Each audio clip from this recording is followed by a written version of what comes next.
솔로몬이 바로의 딸을 데리고 다윗성에서부터 그를 위하여 건축한 왕국에 이르러 이르되 내 아내가 이스라엘 왕 다윗의 왕국에 살지 못하리니 이는 여호와의 궤가 이른 곳은 다 거룩함이니라 하였더라. 옛날 태국의 왕들은 자신의 왕국에 있는 어떤 사람을 파멸시키고자 할 때 흰 코끼리를 그 집에 보냈다고 합니다. 태국에서 흰 코끼리는 신성한 동물입니다. 왕에게서 흰 코끼리를 선물 받은 사람은 코끼리에 먹을 것은 물론이고 목욕시키고 치장하고 건강하도록 운동시키는 것 등에 대해 세심한 주의를 기울이고 돌봐야 했겠지요. 자칫 죽기라도 하면 왕에 대한 불충이니까요.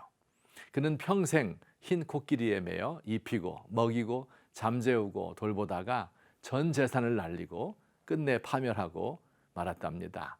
흰 코끼리는 왕의 축복이면서 동시에 저주입니다.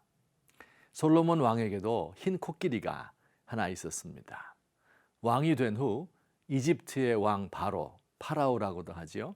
그 바로의 딸 공주와 결혼을 한 것입니다. 그야말로 정략 결혼이지요. 솔로몬은 이집트와 같은 강대국의 사회가 됨으로써 자신의 왕위와 이스라엘의 평화에 도움이 된다고 생각하였을 것입니다. 이집트 바로 왕의 입장에서도 손해나는 장사가 아닙니다. 신흥 강국 이스라엘이 바로 왕의 부마국이 되는 것입니다. 상호 방위 조약을 맺은 것과 같습니다. 그런데 바로 왕의 딸과 결혼함으로써 솔로몬에게 큰 문제가 생겼습니다. 솔로몬은 그녀를 위하여 왕궁을 따로 지어주었는데 그 이유에 대하여 이렇게 설명합니다. 내 아내가 이스라엘 왕 다윗의 왕궁에 살지 못하리니 이는 여호와의 궤가 이룬 곳은 다 거룩함이니라 하였더라. 무슨 뜻입니까? 우상을 섬기는 이방 여인 바로 왕의 딸이 하나님의 성전이 있는 도성에 살 수 없어서 좀 떨어진 곳에 또 하나의 궁을 지었다는 말입니다. 하나님의 택함 받아 왕이 된 솔로몬이 자신의 왕위를 지키기 위하여 이집트의 도움을 받은 것은 두고두고 화근이 되었습니다. 그는 늘 이집트를 의식하며 살아야 하였습니다. 하나님과 이집트의 신이 불편한 동거를 하고 있는 것입니다. 하나님과 대국을 동시에 섬기는 양다리를 택한 솔로몬은 늘 이런 식으로 양쪽의 눈치를 보아야 하는 불행한 삶을 살았습니다. 사랑하는 성도 여러분, 오늘날 우리 조국의 교회도 또한 성도들도 솔로몬의 길을 걷는 것 같아 안타깝습니다. 기독교와 자본주의 정신이 혼동되어서 무엇이 성경적인 것인지 무엇이 세상의 것인지 구별하지 못할 때가 많습니다.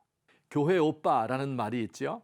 교회에서 남자 청년 찾기가 하늘의 별따기입니다. 신앙이 좋은 사람일수록 신앙이 좋은 남자와 만나 결혼하고 싶을 것입니다. 어떤 분이 교회 오빠를 경건과 욕망을 동시에 가진 청년이라고 정의하였습니다.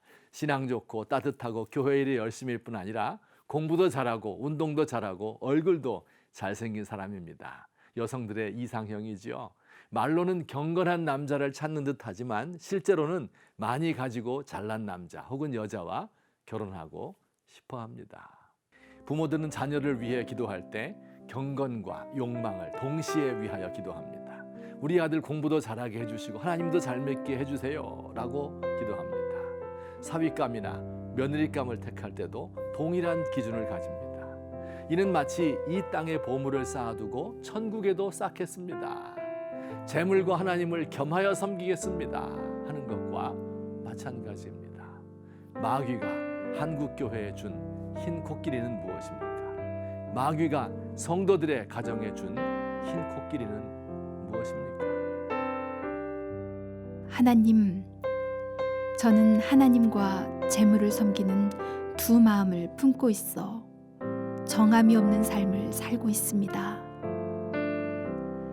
세상의 염려와 재리의 유혹에 하나님을 찾아가는 영적 기운이 막혀 열매 맺지 못하고 있습니다.